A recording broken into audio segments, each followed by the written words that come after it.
শুভ সকাল, আশা করছি সকলে ভালো আছো, আমরাও ভালো আছি। ঘড়িতে এখন 7টা মতো বাজে। 7টা থেকে আজকের ব্লগটা শুরু করছি, দেখতে থাকো শেষ পর্যন্ত।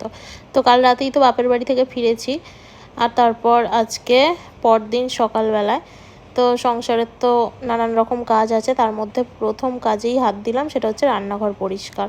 তো রান্নাঘরটা কিছুদিন ছিলাম না, তাই অনেকটাই অপরিষ্কার হয়েছিল। তো আমি এই ক্লিনারটাই ব্যবহার করি, তো এটা দিয়েই রান্নাঘরটা পরিষ্কার করি। এটা দিয়ে বেশ সুন্দর পরিষ্কার হয় রান্নাঘর, অনেক দিন থেকেই ব্যবহার করছি। তো রান্নাঘরটায় প্রথমে স্প্রেটা দিয়ে রেখেছিলাম, খানিক বাদে একটুখানি ঘষে পরিষ্কার করে নিলাম। তারপরই স্নান টান করে চলে এলাম ফুল তুলে ঠাকুর ঘরে। তো পুজোটা সেরে নিই। পুজো সেরে একবার এলাম ও বাড়িতে। তো ও বাড়িতে এসে দেখলাম যে কড়াইগুলো রোদে দেওয়া আছে। কড়াইগুলো তো রোদে এখন দেওয়া রয়েছে। এই কড়াইগুলো এই রকম সময়তেই তোলা হয়, কিন্তু ঝড় বৃষ্টির কারণে প্রচুর কড়াই নষ্ট হয়ে গেছে, তার মধ্যে থেকেও এইগুলো তুলে আনা হয়েছে। বলতে বলতেই দেখো এই রোদ ছিল, আর আকাশের এখন কি অবস্থা, একদম মেঘ করে এসেছে, যে কোনো মুহূর্তেই বৃষ্টি শুরু হয়ে যাবে।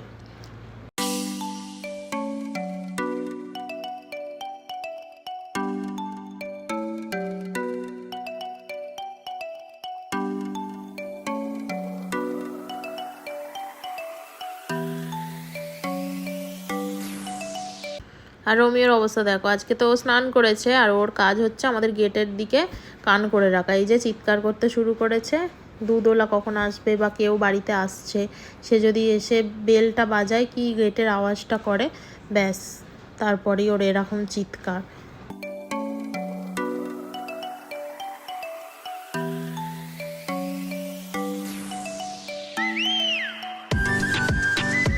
আজকে দুপুরে রান্না হয়েছে মাছের ঝাল, মাছের ডিম ভাজা, তারপর এখানে তরকারি, অম্বল আর লাউ চিংড়ি।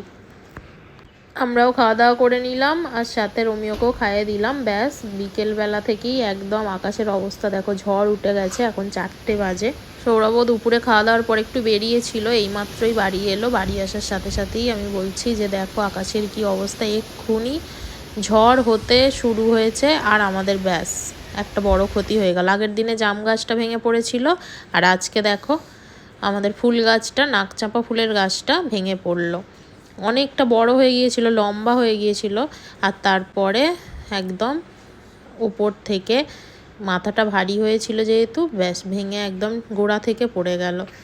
তো বৃষ্টিটা একদম 1-1.5 ঘন্টা হয়ে যাবার পরে সন্ধেও হয়ে গেছে। এখন বেরিয়েছি উঠোনে। এই গাছটা তো সেই ঝড়ের মুখে পড়েছিল, তখন তো আর বাইরে বেরোয়নি। তো এই যে এত বড় গাছ, প্রচুর ফুল হচ্ছিল। এই ফুলগুলো এখন তোলা যাবে না, পুরো বৃষ্টিতে মানে একদম ভেজা হয়ে রয়েছে, এইখান থেকে একদম উবড়ে পড়ে গেছে। আর সাথে এই গাছেরই ডাল পুঁতে যে আর দুটো গাছ বসিয়েছিলাম, সেগুলোকে নিয়ে পড়েছে, সেগুলোও তাই আর বাঁচানো যাবে কি, কাল সকালেই সব দেখতে হবে। প্রত্যেকটা ডালে ডালে ফুল হয়ে আছে।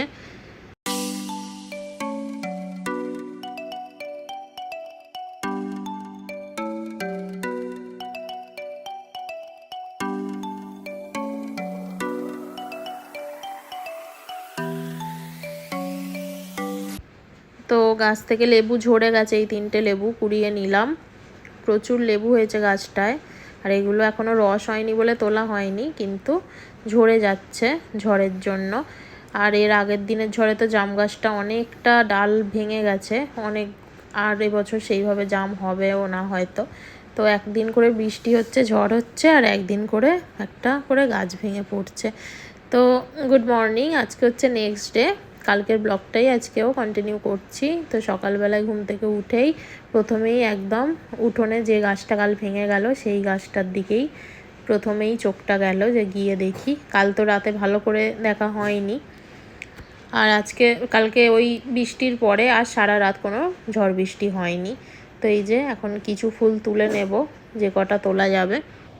তো প্রত্যেকটা গাছই একটুখানি ছেঁটে ছোট করে দিতে হবে। সামনের কলকে গাছটা, তারপরে এদিকের যে করবী ফুলের গাছটা, এগুলো একটু কেটে এখন থেকেই দিতে হবে, নাহলে আবার একটা করে ঝড় বৃষ্টি শুরু হবে, আর একটা করে গাছ একদম গোড়া থেকে উপড়ে পড়ে যাবে।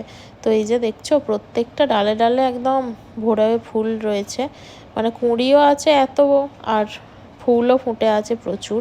কিন্তু এই ফুলগুলো কিছুটা তো কাদার জন্য নেওয়া যাবে না, আর যদি কিছুটা উপর থেকে নিতে পারি। তো এখন চুবড়ি নিয়ে আসি, চলো তুলে নিই। তো এই যে এই কটা ফুল তুলতে পেরেছি, আর বাকি সব কাদা লেগে আছে, আর নিলাম না। পুজোটাও স্নান টান করে সেরে নিলাম।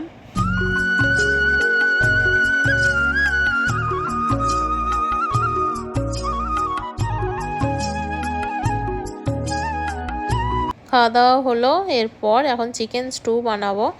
চিকেনটা ধুয়ে লেবু মাখিয়ে রেখে দিয়েছি, আর এদিকে জোগাড় করে রাখা আছে। এদিকে রসুন রেখেছি, পেঁয়াজ, কাঁচা লঙ্কা, আর এখানে রয়েছে এই যে পেঁপে, গাজর, টমেটো, ধনেপাতা। তো স্টুটা বানিয়ে নিই।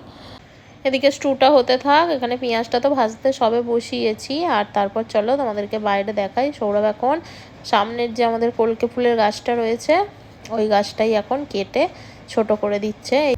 এই গাছটারও মাথাটা প্রচণ্ড ভারী হয়ে গেছে, আর গোড়াটা কিছু তেমন আর নেই। তো মাথা ভারী হয়ে গেছে মানে গোড়া থেকে এর পরের দিনে এই গাছটা উঠোনে শুয়ে পড়বে। তাই এটাকেই এখন বললাম কেটে ছোট করে দিতে।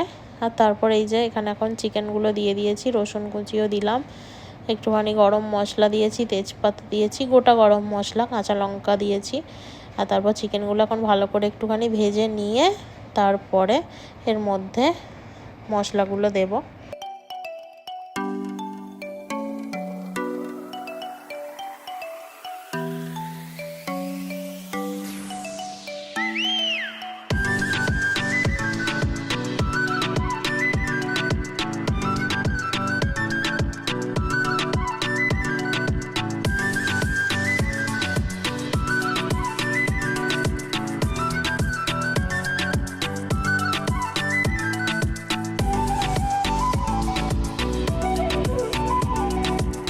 রান্নাও আমার কমপ্লিট। আজকে রান্না হয়েছে ভাত, চিকেন স্টু, তরকারি, তারপর চাটনি আর পাঁপড়।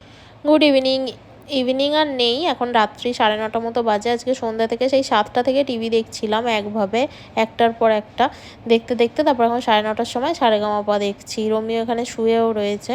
আজকে তো বাপের বাড়ি যায়নি। ভিডিওটা এখানেই শেষ করছি, আবার দেখা হবে নতুন একটা ব্লগে। Good night.